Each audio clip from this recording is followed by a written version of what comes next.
শোন, বাবা তো আমাদের জন্য কিছু রেখে যায়নি, শুধু একটা মোরগ, একটা দাঁড়, একটা বিড়াল রেখে গেছে। এখন এই তিনটে জিনিস তিনজন ভাগ করে নিতে হবে। দাদা, কোমল ছোট, তাছাড়া ওই বাবার দেখাশোনা করছে। ও যেটা ইচ্ছা নিক না, তারপর না হয় আমরা নেব। না দাদা, তোমরা বড়, তোমাদের অধিকারও বেশি। তোমরা নিয়ে যা রাখবে আমি সেটাই নেব। ঠিক আছে, তাহলে আমি মোরগটা নিচ্ছি। আর মোহন, তুই দাঁটা নে, আর কমলের জন্য বিড়ালটা রেখে দে। যদিও এগুলো খুব একটা মূল্যবান না, তারপরও বাবার রেখে দেওয়া স্মৃতি হিসেবে সবাইকে নিতে হচ্ছে। তা না হয় নিলাম, কিন্তু এখন তো বাবা বেঁচে নেই। তাছাড়া সবাই যার যার মতো আলাদা হয়ে গেলাম। এখন নিজেদের খাবার নিজেদেরই সংগ্রহ করতে হবে। তাহলে এখন কি করবে? কি করব মানে? এখানে থাকলে আমাদের কে বসিয়ে খাওয়াবে? তার চেয়ে আমি কোনো রাজ দরবারে গিয়ে দেখি রাজার কাছ থেকে কোনো সাহায্য নিতে পারি কিনা। তুমি ঠিকই বলেছ, আমিও তাই করব। আর ছোট, তুইও তাই কর। আমরা তিন ভাই তিন রাজ্যের উদ্দেশ্যে রওনা হয়ে পড়ি। 1 বছর পর আমরা সবাই এই জায়গায় ফিরে এসে দেখা করব। ঠিক আছে দাদা, তাই হবে। আমরা 1 বছর পর আবার এখানে এসে দেখা করব। নাও, এবার যার যার জিনিস নিয়ে বেরিয়ে পড়ি।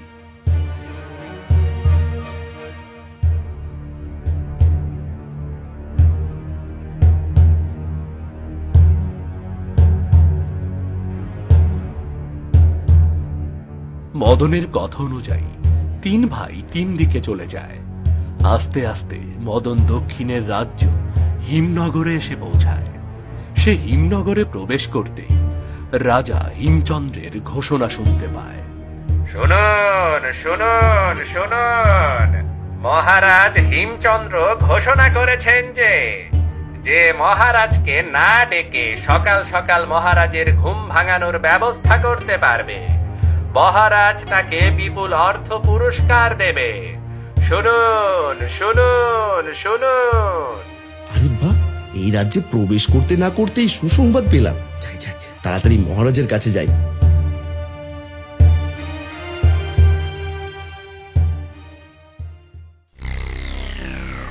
মন্ত্রী, আজও আমার নিদ্রা থেকে জাগতে এত বিলম্ব হলো কেন? এভাবে প্রতিদিন বিলম্ব করে রাজসভায় আসলে রাজ্য কি করে চলবে? মহারাজ, আপনি তো আপনার নিদ্রাভঙ্গের ওপর নিষেধাজ্ঞা আরোপ করেছেন মহারাজ। কেউ যদি ডেকে আপনার নিদ্রাভঙ্গ করে, তাহলে তো আপনি তাকে কঠিন শাস্তি দেবেন মহারাজ।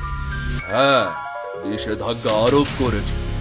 তাই বলে তুমি মন্ত্রী হয়ে এমন ব্যবস্থা করতে পারছো না কেন যেন কেউ না ডাকলেও আমি সকাল সকাল নিদ্রা থেকে জেগে উঠতে পারি? মহারাজ, আপনি চিন্তা করবেন না, আমি সারা রাজ্যে ঘোষণা দেওয়ার ব্যবস্থা করছি মহারাজ। এবার কোনো না কোনো একটা উপায় বের হবেই মহারাজ।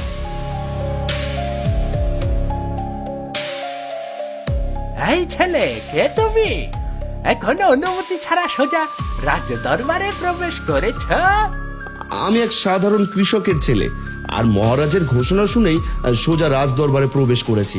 ঘোষণা শুনে প্রবেশ করেছ?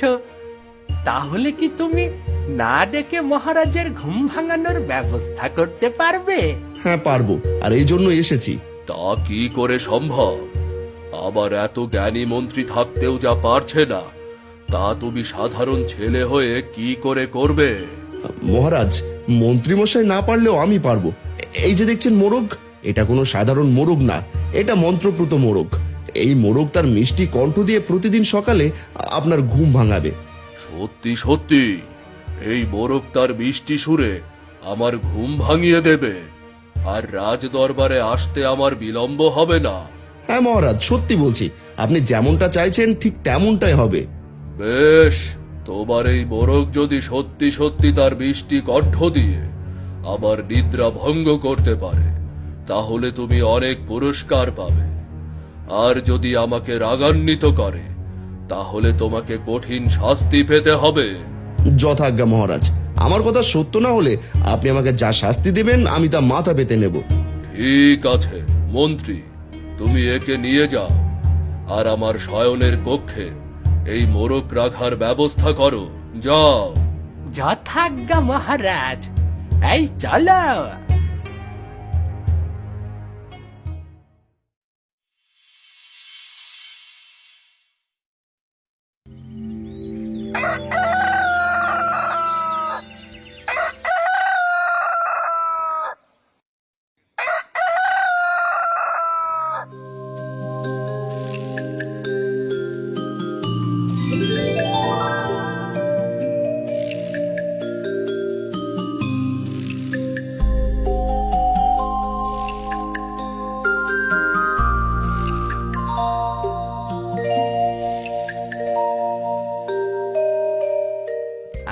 মহারাজ আজ এত সকাল সকাল রাজ দরবারে, তাহলে কি ছেলেটার কথা ঠিক হয়েছে নাকি? হ্যাঁ মন্ত্রী, ছেলেটার কথা একদম ঠিক, কিন্তু এত সহজ বুদ্ধি কেন তোমার মাথায় আসলো না এটাই বুঝতে পারছি না। মহারাজ, বলে আর লজ্জা দেবেন না। মহারাজ, তাহলে তো এবার আমি আপনার পুরস্কারের যোগ্য। হ্যাঁ, কিন্তু তুমি পুরস্কার নিতে চাও নাকি কাজ নিতে চাও? না না মহারাজ, আমি কোনো কাজ চাই না, কর্ম করতে আমার ভালো লাগে না। আপনি পুরস্কার দিন, তাতেই আমি খুশি। বেশ, তাই হবে। মন্ত্রী, তুমি এই ছেলেটাকে 100 স্বর্ণমুদ্রা পুরস্কার হিসেবে দিয়ে দাও, কেমন? যথা আজ্ঞা মহারাজ।